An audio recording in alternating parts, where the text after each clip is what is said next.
بسم اللہ الرحمن الرحیم ایاک نعبد و ایاک نستعین۔ میرے پاکستانیوں، آج میں ایک خاص موضوع پہ بات کرنا چاہتا ہوں، اور وہ جو کہ یہ جو آڈیو ٹیپس سامنے آ رہی ہیں، یہ پاکستان کے شہریوں کے، پولیٹیشنز کے، ان کے پہلے فونز کو ٹیپ کیا جاتا ہے، اور وہ کون کرتی ہیں؟ وہ صرف 3 قسم کی ایجنسیز کر سکتی ہیں جن کے پاس یہ طریقہ ہے فون ٹیپ کرنے کا۔ وہ فون ٹیپ کرتی ہیں، اور پھر جب بھی ان کو بلیک میل کرنا ہو کسی کو، اپنا مقصد یہ نہیں کہ پاکستانیوں کی بہتری کے لیے، لیکن وہ استعمال اس کو کرتے ہیں جب بھی ان کا کوئی سیاسی مقصد پورا کرنے کو، تو وہ یہ پھر آڈیو ٹیپ سامنے آ جاتی ہے۔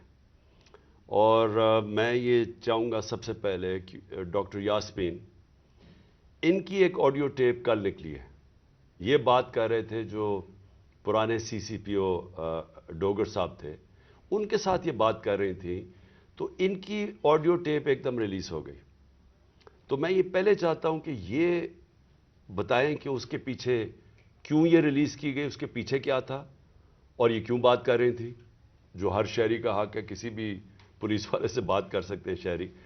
لیکن پہلے یہ بتائیں گے کیا، اور اس کے بعد پھر میں آگے بات کروں گا مزید کہ یہ جو تباہی مچ رہی ہے ہمارے معاشرے کی، اور یہ جو اس طرح کا تو کبھی معاشرہ گرا ہی نہیں تھا کہ یہ ڈیپ فیک ویڈیوز بن رہی ہیں لوگوں کے اوپر، ان کے فون ٹیپ کے علاوہ اور بھی ویڈیوز بنا رہے ہیں بلیک میل کرنے کے لیے۔ بتایا جاتا ہے کئی ہمارے سینئر ہمارے پارٹی کے لیڈرز، ان کو بتایا جاتا ہے کہ جی تمہاری ہم نے کوئی ویڈیو بنائی ہوئی ہے۔ تو میں اس لیے یہ آج لے کے آ رہا ہوں کیونکہ اس کے اوپر ایک بڑا کلیئر ایک پاکستان کا قانون ہے جس کو کہتے ہیں فیئر ٹرائل ایکٹ۔ یہ پاکستان کا قانون ہے، میں صرف یہ اس لیے بتا رہا ہوں، اس سے پہلے ڈاکٹر صاحبہ اس کے اوپر پوری بات کریں۔ یہ قانون یہ کہتا ہے کہ کوئی کسی کا فون ٹیپ نہیں کر سکتا ہے، کوئی ایجنسی، آئی ایس آئی، آئی بی، پولیس، یہ کسی کا فون ٹیپ نہیں کر سکتے جب تک یہ انٹیریئر منسٹر کو کہیں اور انٹیریئر منسٹر عدالت میں جائے، اور پھر عدالت کا جج ان کو اجازت دے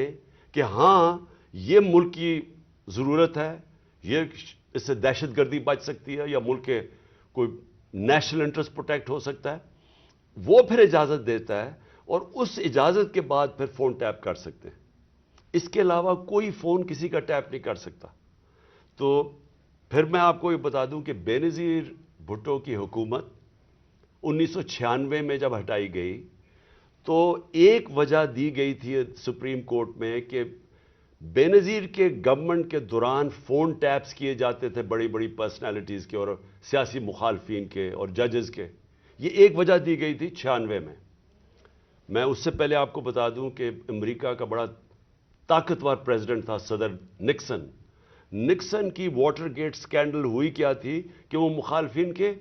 فون ٹیپ کر رہا تھا، اس کی وجہ سے اس پریزیڈنٹ کو ریزائن کرنا پڑا۔ تو آج یہ جو کھلے عام ہو رہا ہے، پہلے تو میں چاہوں گا کہ ڈاکٹر یاسمین آپ سے بات کریں، اس کے بعد پھر میں بات کروں گا۔ بسم اللہ الرحمن الرحیم۔ کل دوپہر میں جب یہ آڈیو لیک ہوئی تو میں نے جب وہ آڈیو سنی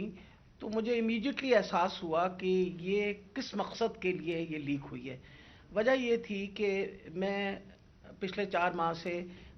خان صاحب کی جو جے آئی ٹی بنی تھی، خان صاحب پہ جو قاتلانہ حملہ ہوا تھا،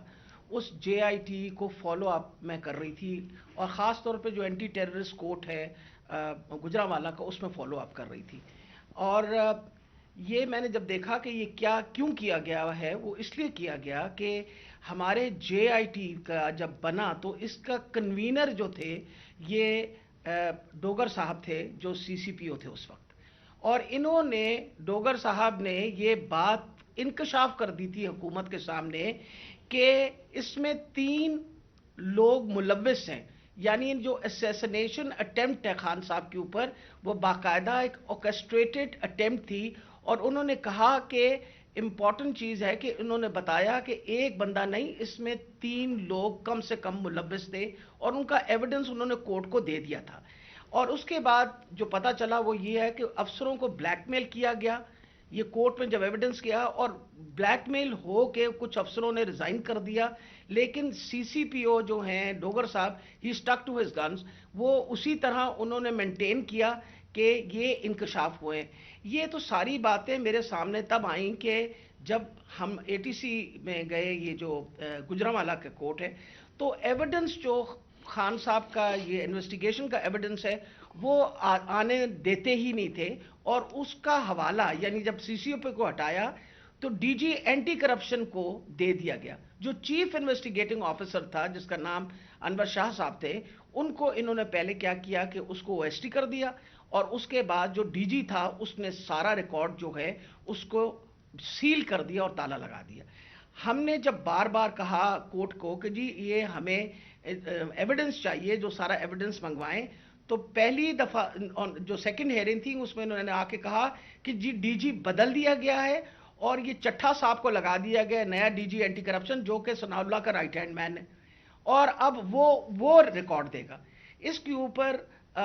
جج صاحب نے غصہ کھایا اور انہوں نے کہا کہ میں اب اپنے پروسیکیوٹنگ آفیسرز بھیجوں گا. انہوں نے اپنے پروسیکیوٹنگ آفیسرز بھیجے, اور پروسیکیوٹنگ آفیسرز نے جب وہ کمرہ کھلا اور تالا کھلا تو دیکھا گیا کہ ایویڈنس سارا غائب ہو چکا ہے, اور چند صفحے 11 صفحے رہ گئے تھے اس سارے ایویڈنس کے, باقی سارا کچھ چوری ہو گیا. اور یہ بات کا انکشاف خود ہی ڈی جی نے بھی کیا اور اعلان بھی کر دیا کہ اب میں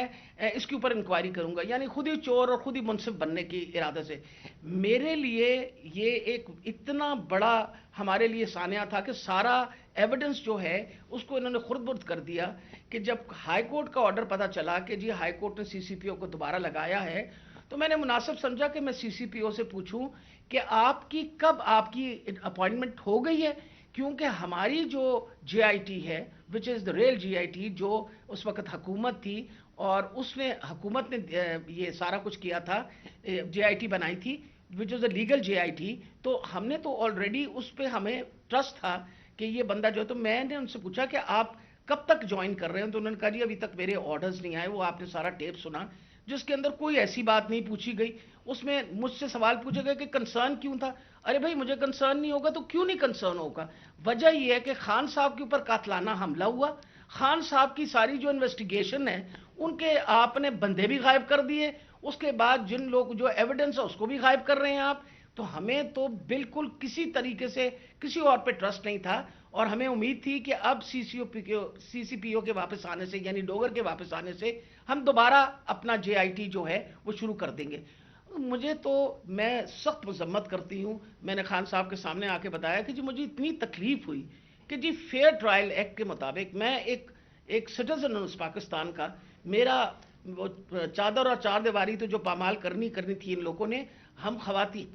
کے لیے تو ہم ساری عورتیں جو ہیں ان کے شر سے نہیں بچ سکتے, جس طرح ان لوگوں نے ٹیپنگ کرنی شروع کر دی ہے. وجہ یہ کہ جس طرح آپ نے فرمایا فیئر ٹرائل ایکٹ کے مطابق یہ کیسے ٹیپ کر سکتے تھے ہمیں, ہاؤ کوڈ ہی ٹیپ, کیا انہوں نے اجازت لی تھی؟ کیا یہ ثناء اللہ جو انٹیریئر منسٹر ہے یہ کسی جج کے پاس گیا تھا, اس نے جا کے جج سے اجازت لی تھی؟ I want to know about it. اور میں انشاءاللہ خان صاحب کو بتایا میں کورٹ میں جا رہی ہوں, اور میں کورٹ کے اندر سے جا کے یہ سارے سوالوں کا جواب دوں گی کہ یہ آئی ایس آئی بی یا پولیس میں سے کس نے ٹیپ کیا اور پھر کس طرح ریلیز کیا, کیونکہ میں یہ سوچتی ہوں کہ میرا جو بنیادی انسانی حقوق ہیں, جو میرا رائٹ ہے, وہ اس کے اوپر بہت بڑا حملہ ہوا.